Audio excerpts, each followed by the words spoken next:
Hey folks, welcome to another week of Flow Conversation. This week we are joined by Chris and Adam, graciously bringing us their perspectives on a topic that hopefully resonates with a lot of you, which is what do you do when you have a problem that is seemingly unsurmountable? When you are in an environment that is extremely challenging, where it is hard to see progress, it is hard to see the finish line, and it is hard to get your head around the situation.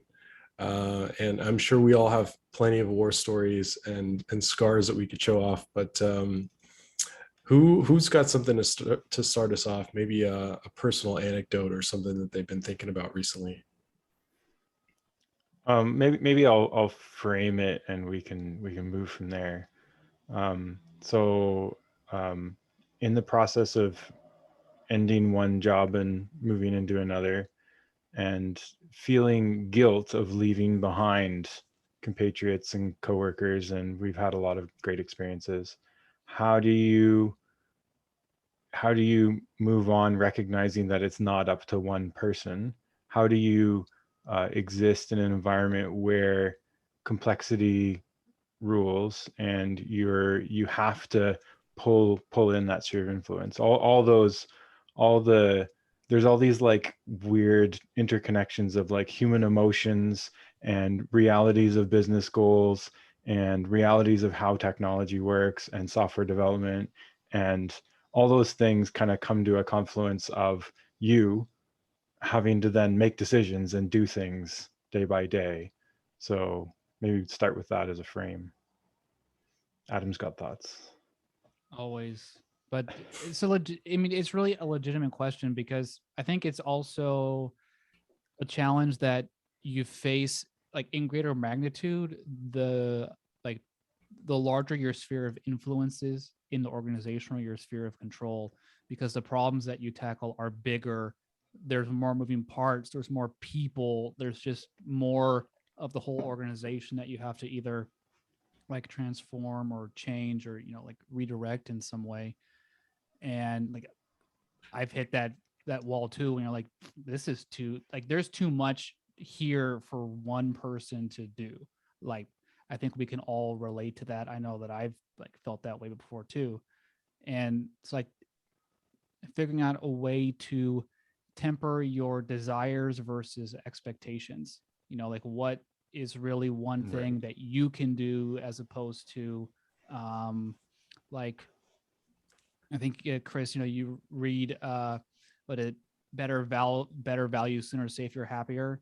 Like in those situations, I think it's more of a shift away from implementation and a change to leadership.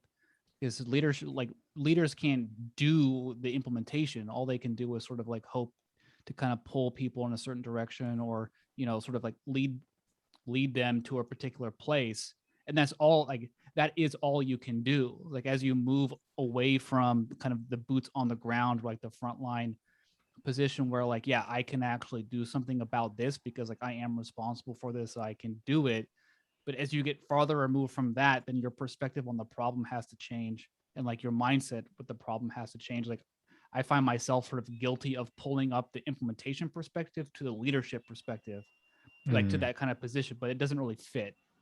What do right. you think, Steve? I think, I mean, one thing that I would throw out is that this is just kind of a wicked problem that persists in many cases, right? I mean, the first thing that I thought of when you were relating your case, Chris, was like pulling out of Afghanistan and, pulling out of a war zone where you have many, many moving parts, lots of challenge, and a lot of chaos, a lot of complexity. There is no clear, easy solution. There is no clean extraction available. There will be effects of everything that you do. And so I think that it really starts with coming to peace with the idea that there's no perfect available, and you as an individual, you have to look out for yourself because you are not responsible for the entire system. You have to make sure that you don't take ownership over things that you have no control over. And Mhm. I think, in some cases, the Boy Scout principle is what we can hope for, right? Is just leaving things a little bit better than we found them. That being said, I think that it's interesting. The idea of like leaving a system might seem like a very different case than being involved in a system currently, but I don't actually think so. I think that one has a very clear and discrete deadline or outcome, but in effect, you're doing the same thing all the time, right? You're always trying to improve the system. You're always trying to leave it in a better case than you found it. And in some cases, where I would say in many cases, you're actually trying to move through the system to a different position, right? You're trying to rise to a level of leadership. You're trying to get the system to a certain point, and that has a targeted maybe milestone or date or something in mind. So I think that it's interesting to think about leaving a system, but also like I think living in a system, we also have goals for like we'd like it to be in a certain place by this time, or else we're not going to feel a sense of progress, right? It's interesting. Sharon had posted about in Slack about the difference between job and work, and you're pursuing achieving work, your work, as opposed to all bucketing it inside of one particular thing. Kind of recognizing that you do operate in a system that is outside of that. Like the system is not just the specific organization, but it includes, you know, the niche industry and the bigger industry and the software industry and the world we live in and all that sort of stuff. So remembering that like moving on is you're still contributing to a system. It's just not necessarily the same specific system. Well, another like the other end of this too is sort of like knowing when you've exhausted your ability to contribute and when it does actually like make sense to say, okay, I've done everything. There's nothing I can do anymore. It's time for me to move on. And it could be because, maybe it doesn't fit, or you realize that, hey, what we need to do here is actually just too big for like me, and I don't have the support of the organization or other people to really move a needle on something. Like an example is, what do you do when you're in an organization when they like people know they need to do automated testing, but they aren't, but you're not in a position where you can just go and write all the tests. Like, that wouldn't even actually solve the problem. And at some point you just might like put your hands up and be like, okay, this is enough. It's not worth my time to participate in this, but I can go serve another organization, like in a better way. And I think that's kind of what it connects to, the feeling of the sort of like the human connections of like leaving your compatriots behind. Like there's people who are still working with this, trying to, do right or improve it or whatever. But you have like, I know I feel the same way. Like you leave people behind to work with something that like you're free of it, but they still got to deal with it. That's the human aspect of, like Steve said, you just have to realize it's like it's not your responsibility, but it doesn't change the fact that you're still going to have those, like those feelings and emotions about whatever kind of attachment you have to your coworkers and all that. Here's another thing that occurred to me. Deming's system of profound knowledge, psychology is one of the big pieces. Is this kind of thing bucketed into that SPOK psychology stuff? Like understanding that the human beings involved do not just think, but they also have emotions? Totally think so. I think that's what ownership is about, right? We don't technically own these things.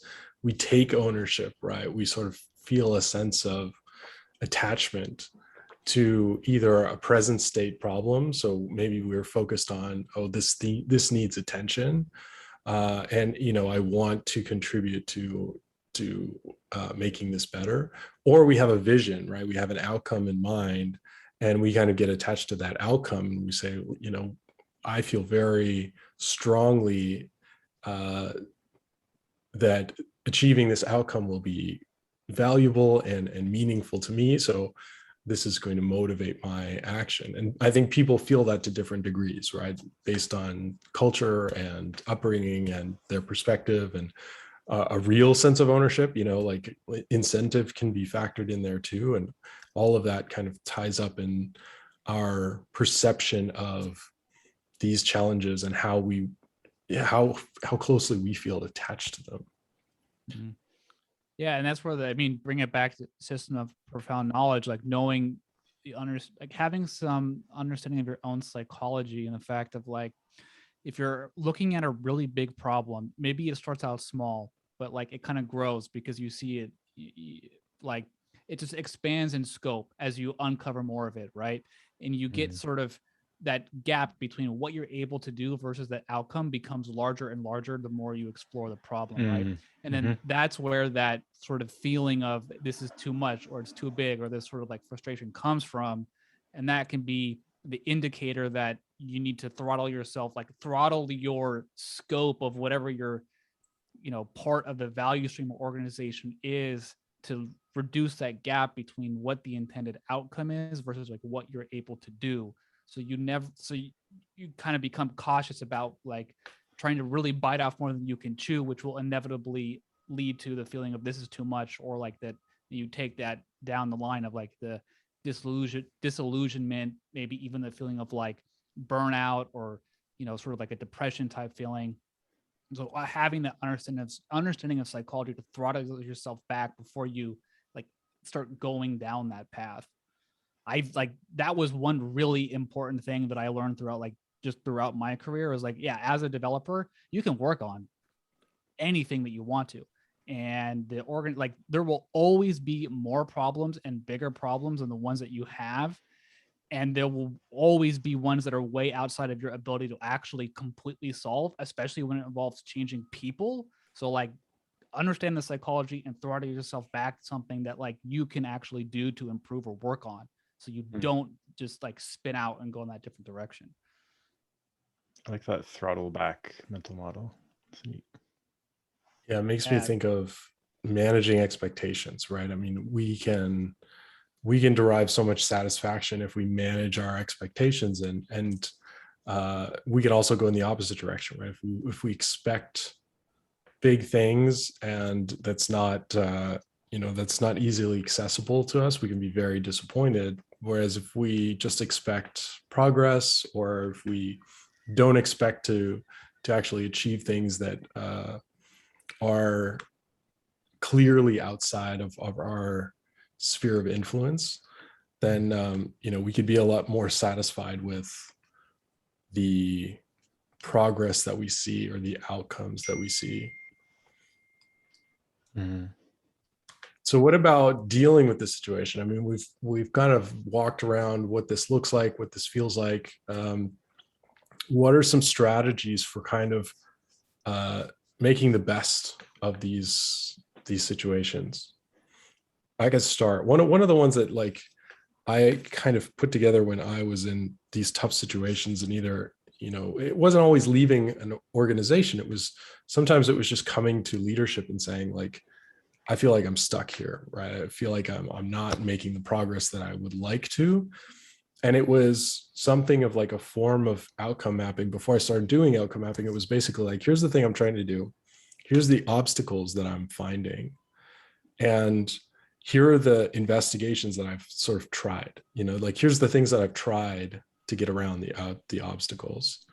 And just having a conversation of like, it might seem like there's no progress being made, but there is effort, right? And I don't want to keep spending effort, expending time and effort without seeing progress. And so bringing that as a tangible asset that can drive a conversation was a little bit, I felt was like a step above just strictly a conversation, because it's not like there's some thought involved, there's some structure to it. It's you're being presented with something of a case, and you can bring that with like future investigations, right? Here's the things I'd like to try, but I don't want to just keep going if you have a better idea, right? Or if there's something that you could maybe help with these obstacles. Because I think leadership is really their primary job is to remove obstacles.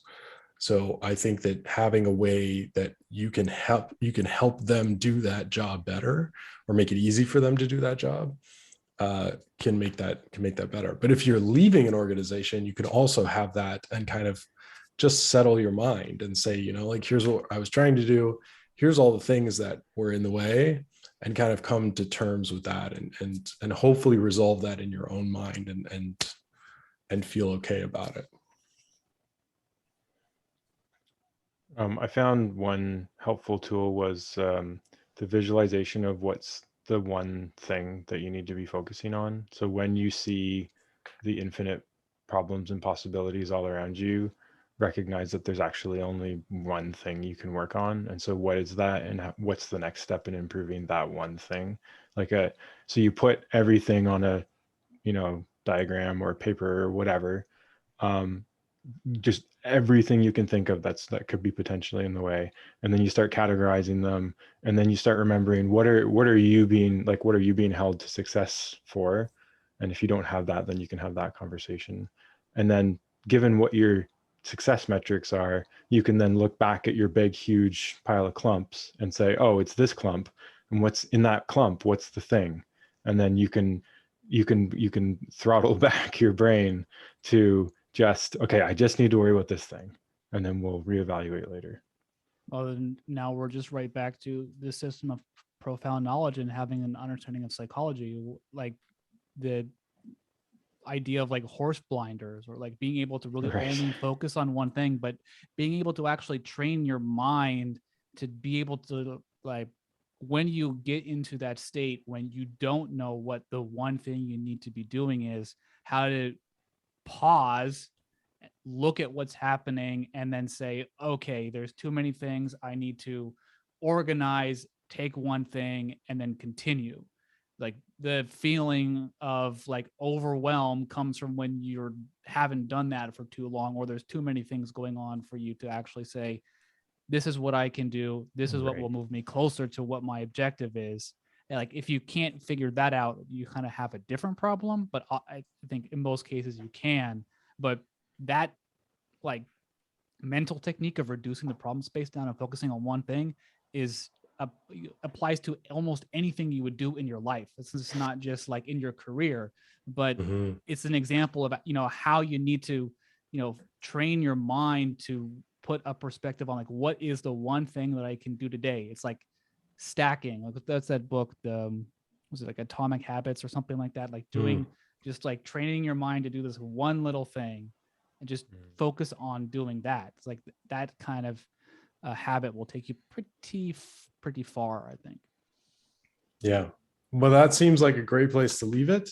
Thanks everybody for joining. I really love this conversation, and we will see you next week. Bye.